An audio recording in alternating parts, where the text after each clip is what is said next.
What's up guys, welcome back once again. So दोस्तों, आज की कहानी जो एक्सप्लेन करने जा रहे हैं उसका नाम है Morbius. So guys, Morbius fans के लिए one of the most awaited movie थी। तो यहाँ सोनी मार्वल ने अपना एक अलग यूनिवर्स बनाना चाहता है कि जिसमें वो स्पाइडरमैन, वेनम और मॉर्बियस जैसे सुपर हीरो को रखना चाहता है। तो ये कहानी भी उन्हीं में से एक सुपर हीरो की है जिसका नाम है मॉर्बियस। कहानी शुरू होती है और हम जंगल में एक हेलीकॉप्टर को देखते हैं जिसमें से हमारा lead character doctor Michael Morbius बाहर निकलते हैं। वो अपने साथ एक कंटेनर भी लाए थे। उनके साथ ही इस कंटेनर को एक गुफा के सामने रख देते हैं। उस कंटेनर में एक हाई टेक मशीन होती है। अब मॉर्बियस अपना हाथ काट कर उस मशीन पर रख देते हैं। तभी उस गुफा से हजारों की तादाद में चमगादड़ उसकी तरफ आने लगते हैं, जो कि उसके खून को स्मेल करके उसकी तरफ आने लगते हैं। और इसी के साथ कहानी पास में 25 साल पहले चली जाती है। यहाँ हम मॉर्बियस का बचपन देखते हैं। उसे बचपन से ही एक रेयर डिसीज है जिसमें वो सही से चल नहीं पाता। उसे स्टिक का सहारा लेना पड़ता है और उसका ट्रीटमेंट ग्रीस के एक हॉस्पिटल में चल रहा है। अब एक दिन उसकी मुलाकात एक नए बच्चे से होती है जो कि यहाँ पर नया आया हुआ है, जो उसी की तरह चल नहीं सकता। उसका नाम लूसियन होता है, लेकिन मॉर्बियस उसे माइलो कह के बुलाता है क्योंकि जो बच्चा इस बेड पर पहले था उसका नाम माइलो था। अब वो आपस में बातें करने लगते हैं कि उनकी बीमारी कभी ठीक नहीं हो सकती। तो वो नॉर्मल बच्चों की तरह खेल नहीं सकते और इसलिए बाहर कुछ स्कूल के बच्चे उनका मजाक उड़ाने लगते हैं। तभी ये देखकर माइलो अचानक से बेहोश हो जाता है। मॉर्बियस मदद के लिए नर्स को बुलाता है, लेकिन अभी यहाँ पर कोई भी मौजूद नहीं था। उसे पता चलता है कि उसके पास रखी हुई मशीन खराब हो गई है, इसलिए वो उसे कुछ ही सेकंड में ठीक कर देता है। और यहाँ पर दोस्तों, जैसे ही वो उसे ठीक करता है, माइलो को होश आ जाता है। और जब डॉक्टर एमल को इस बारे में पता चलता है कि उसने इतनी कॉम्प्लिकेटेड मशीन चुटकी भर में ठीक कर दी, तो वो समझ जाते हैं कि वो कोई नॉर्मल बच्चा नहीं है, वो एक जीनियस है। और वो उसे न्यूयॉर्क के एक स्कूल के बारे में बताते हैं जहाँ उसी तरह जीनियस बच्चे पढ़ाई करते हैं। डॉक्टर उसे समझाते हैं कि उसे भगवान की तरफ से एक गिफ्ट मिला है, एक तोहफा मिला है और उसे वो बर्बाद नहीं करना चाहिए। अब माइकल वहाँ जाने से पहले अपने दोस्त माइलो को एक लेटर लिखता है और कहता है कि वो उन दोनों का इलाज ढूंढने जा रहा है और अब से वो समर्स में ही उन्हें मिल पाएगा। यहाँ पर माइलो माइकल का लेटर देखकर इमोशनल हो जाता है और तभी उसका वो लेटर उड़कर बाहर चला जाता है। जब वो उसे लेने बाहर जाता है तो वहाँ पर वही स्कूल के बच्चे उसे बुली करने लगते हैं और उसे मारते भी हैं बुरी तरह से। लेकिन तभी वहाँ डॉक्टर आ जाते हैं जो उसे बचा लेते हैं और अपने साथ ले जाते हैं। अब कहानी प्रेजेंट में आती है और जहाँ हमें पता चलता है कि माइकल ने सिर्फ 19 साल की उम्र में अपना डॉक्टरेट की पढ़ाई पूरी कर ली थी और उसने एक आर्टिफिशियल ब्लड बनाया है जिसकी मदद से आज करोड़ों लोगों की जान बचाई जा सकती है। लेकिन इतनी कामयाबी के बाद भी वो अपने इलाज का क्यों ढूंढ नहीं पाया है, इसलिए वो लगातार अपने ऊपर एक्सपेरिमेंट कर रहा है। उसकी दोस्त मार्टिन भी उसका साथ देती है इस काम में, जो कि उसी के साथ काम करती है। यहाँ हम देखते हैं कि मॉर्बियस ने कुछ बैट्स को एक फिश टैंक में बंद करके रखा हुआ है और अपने डीएनए को बैट के डीएनए से मिक्स कर रहा था ताकि उसकी जो बीमारी है वो ठीक हो जाए। मॉर्बियस बताता है कि पूरी धरती पर एक बैट ही है जो खून पीकर जिंदा रह सकते हैं और इन्हें पीते टाइम ये एक सलाइवा को प्रोड्यूस करते हैं जिसमें होता है एंटी कोगुलेंट। सो यहाँ पर मॉर्बियस का ऐसा मानना था कि अगर वो इन वैम्पायर्स के जीन्स को अपने अंदर, अपने डीएनए के अंदर मिला ले तो उसकी भी बॉडी एंटी गैलेंट प्रोड्यूस करेगी और अगर ये करने में वो कामयाब होता है तो वो उसके और उसकी दोस्त यानी कि माइलो की बीमारी ठीक कर सकता है। अब मार्टिन उसे पूछती है कि लेकिन इसकी कीमत तुम्हें चुकानी होगी। तो मॉर्बियस उसे जवाब देता है कि कभी कभी हमें अपने लिमिटेशन के बाहर जाकर रिस्क लेना होता है, तभी हम कुछ बड़ा कर पाते हैं, नहीं तो साइंस का कोई भी मतलब नहीं है।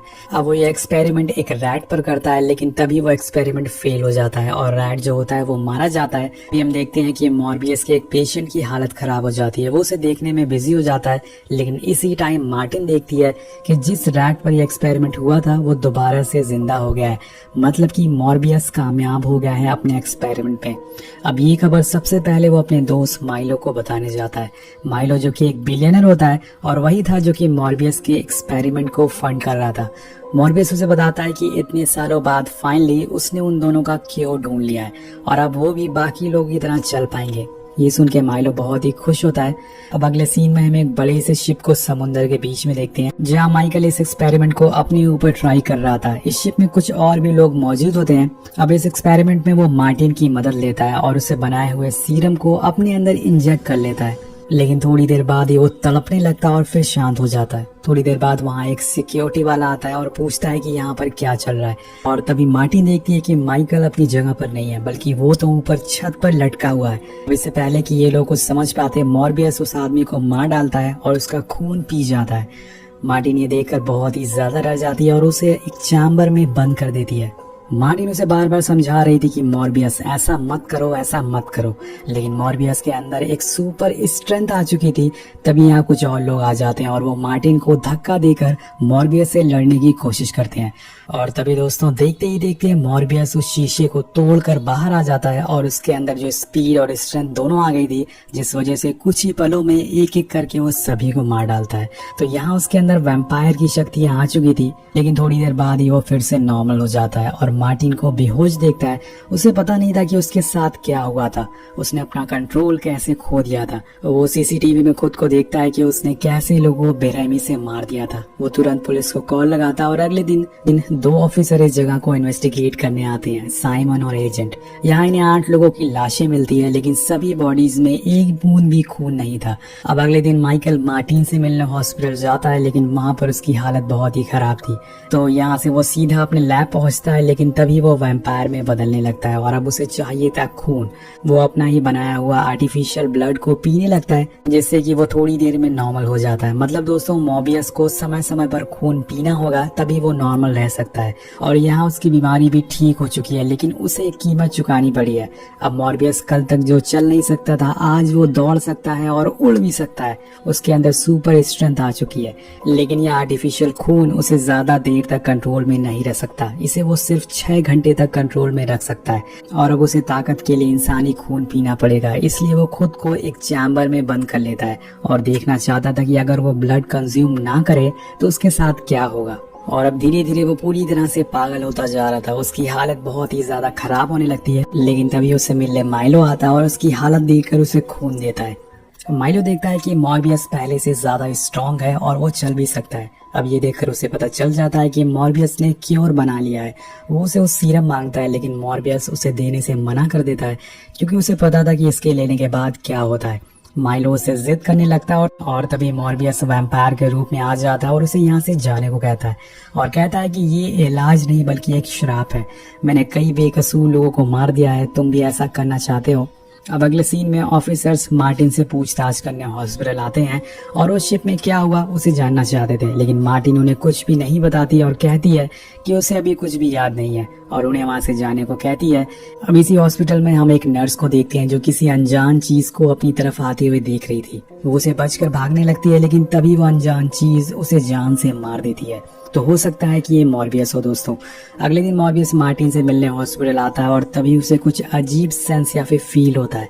जब वो बाहर जाता है तो उसे वही नर्स की लाश दिखती है जिसकी बॉडी से सारा खून निकाल लिया गया था।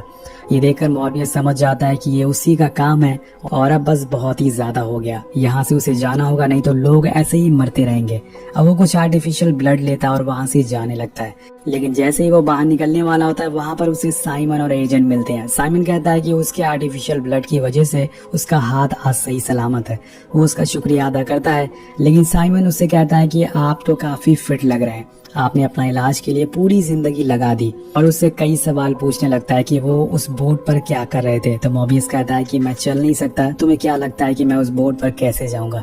लेकिन उन ऑफिसर को उस पर शक होने लगता है और वो उसे रोकने की कोशिश करते हैं, लेकिन तभी दोस्तों मॉर्बियस वैम्पायर में बदल जाता है और उन दोनों को मारकर गोली की रफ्तार से वहां से टेरिस पर पहुंच जाता है। वो टेरिस से कूदने ही वाला था, लेकिन तभी वहां पर साइमन आता और कहता है कि बस बहुत हुआ और उसे पकड़कर जेल में डाल देता है। अगले सीन में हम मॉर्बियस को जेल में देखते हैं, जहां वो एक डायरी में लिखता है कि अब आर्टिफिशियल ब्लड ने काम करना बंद कर दिया है, उसे कुछ करना होगा नहीं तो बहुत ही बुरा हो जाएगा। अगली पल उसे मिलने वहां ऑफिसर आते हैं, वो अपने साथ होली वाटर लेके आए हुए थे। तो उन्हें कहीं ना कहीं लगता है कि मॉर्बियस के अंदर कुछ भूत घुस चुका है। अब साइमन उसे बताता है कि कल जिस नर्स को उसने मारा था उसकी एक बेटी है और वो आज अनाथ हो चुकी है, लेकिन तुमने उसके बारे में कुछ नहीं सोचा। तुमने ऐसा क्यों किया? तुमने उसे क्यों मारा मॉर्बियस? तो मॉर्बियस कहता है कि इसका जवाब उसे खुद भी नहीं पता। अब साइमन उसे असली सवाल पूछता है कि उसने अपने साथ क्या किया है, लेकिन मॉर्बियस उसे कुछ भी नहीं बताता और एक दहाड़ मारता है, जिसके बाद वो दोनों वहां से चले जाते हैं। अब थोड़ी देर बाद उसे मिलने माइलो आता है और कहता है कि तुम्हारी जगह ये जेल नहीं है, तुम्हें बाहर होना चाहिए था, और फिर वो वहां से चला जाता है। लेकिन तभी मॉर्बियस देखता है कि माइलो अब चल पा रहा है। ये देखकर वो समझ जाता है कि माइलो ने वो सीरम कंज्यूम कर लिया है, और ये जानकर मॉर्बियस बहुत ही ज्यादा गुस्से में आ जाता है और माइलो जो खून का पैकेट यहाँ पर छोड़ कर गया था वो उसे पी लेता है, और फिर वो जेल तोड़कर वहां से बाहर आ जाता है। अब मॉर्बियस पूरे शहर को सेंस करता है और पता लगाता है कि माइलो इस टाइम कहाँ पर है। इधर माइलो एक एक करके और लोगों को मारता जा रहा था और यहाँ वो एक और आदमी को भी मार देता है। लेकिन तभी वहां पर मॉर्बियस उसके पास पहुंच जाता है और गुस्से में कहता है कि मैंने तुमसे कहा था कि वो सीरम मत लेना।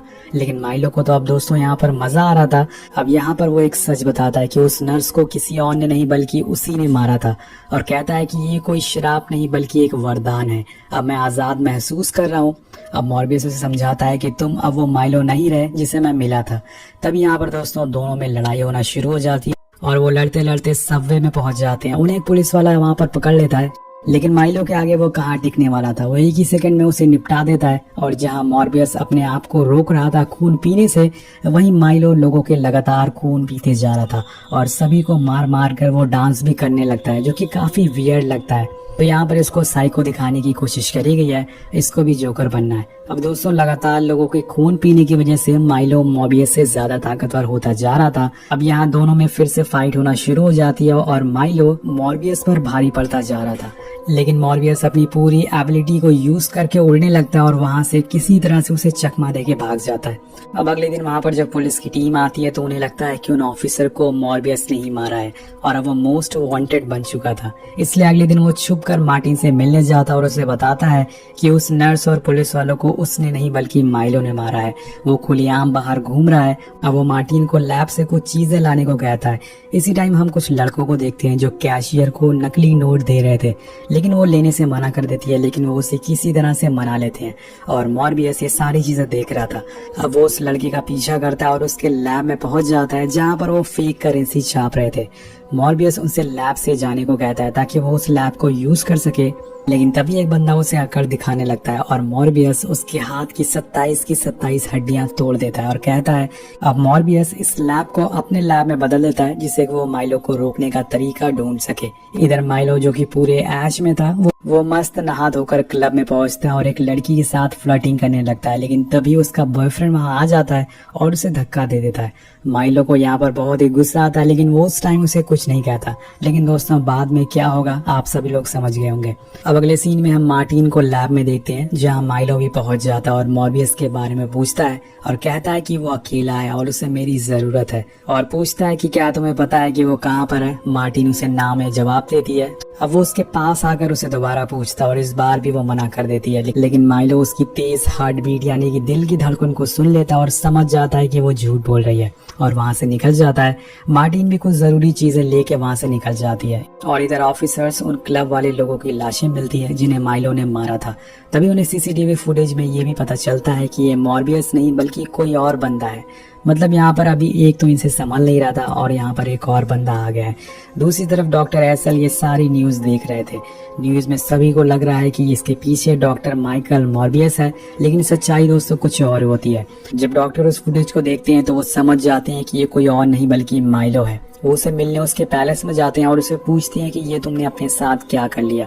तो माइलो कहता है कि मेरा दोबारा जन्म हुआ है और मैं माइकल की तरह नहीं हूँ, मैंने अपने इस रूप को एक्सेप्ट कर लिया है। डॉक्टर उसे समझाते हैं कि हम इसका क्योर ढूंढ सकते हैं और साथ मिलकर इसे लड़ सकते हैं, लेकिन माइलो उन पर गुस्सा हो जाता है और उनके पेट को ही फाड़ देता है क्योंकि उसका मानना था कि ये कोई बीमारी नहीं बल्कि उसका पुनर्जन्म है। इधर मॉर्बियस ने अब एक एंटीडोट बना लिया था जो कि बैट्स के लिए जानलेवा है और इसे वो इंजेक्ट करते ही माइलो मारा जाएगा, लेकिन इससे पहले उसे माइलो से लड़ना होगा। अब आगे वो डॉक्टर निकोलस से मिलने जाता है जहां उसकी हालत देखकर वो बहुत ही दुखी होता है, लेकिन तभी मॉर्बियस को पता चलता है कि माइलो ने मार्टिन को पकड़ लिया है। अब मॉर्बियस गुस्से में पूरे शहर को सेंस कर लेता है और उसे पता चल जाता है कि माइलो कहाँ पर है, लेकिन जैसे ही वो वहां पहुंचता है माइलो ने मार्टिन को बाइट कर लिया था और वो मरने की हालात में थी और देखते ही देखते उसकी मौत हो जाती है और मॉर्बियस ये सदमा बर्दाश्त नहीं कर पाता और जोर से चिल्लाता है। तभी वहां पर माइलो आ जाता है और फिर उन दोनों में भयंकर वाली फाइट शुरू हो जाती है। लेकिन माइलो दोस्तों मॉर्बियस पर भारी पड़ रहा था क्योंकि उसने इंसानी खून को पी रखा था। वो मॉर्बियस को एक रॉड पर लटका देता है और लड़ने के लिए उसे उकसाता है। तभी मॉर्बियस पूरी ताकत से चिल्लाता है और उसकी आवाज उसके बैट्स सेंस कर लेते हैं और हजारों की तादाद में बैट्स उसके चारों तरफ उड़ने लगते हैं। माइलो उसे मारने की कोशिश करता है लेकिन वो उन बैट्स को कंट्रोल करके उसे जोरदार पंच मारते हैं जिससे वो दूर जाकर गिरता है और सारे बोट्स उसे काटने लगते हैं। इसी का फायदा उठाकर माइकल वो एंटीबॉडी उसमें इंजेक्ट कर देता है और माइलो अपने असली रूप में आ जाता है। अब माइलो मरने से पहले उसे सॉरी बोलता है और फिर उसकी मौत हो जाती है। मॉर्बियस कहीं ना कहीं इमोशनल होता है अपने दोस्त को मरकर, लेकिन जो भी उसने किया वो बिल्कुल सही था। अब जब ऑफिसर की टीम वहां पहुंचती है तो वहां से बहुत सारे बैट्स उड़ते हुए बाहर आते हैं और मॉर्बियस भी उसी में होता है। अब साइमन ये देखकर समझ जाता है कि उन्हें अब एक और सुपर हीरो मिल चुका है जो कि है मॉर्बियस। कहानी के आखिर में हम मार्टिन को देखते हैं जो अचानक से जिंदा हो चुकी थी। अब यहाँ पर दोस्तों वैम्पायर वाला कॉन्सेप्ट यूज किया गया है। माइलो ने उससे काटा था इसलिए वो अब वैम्पायर में बदल चुकी है। और इसी के साथ ये कहानी खत्म हो जाती है। तो आपको ये कहानी कैसी लगी नीचे कमेंट करके जरूर बताएगा। मिलते हैं आपसे अगली वीडियो में। Thank you so much watching. Peace out.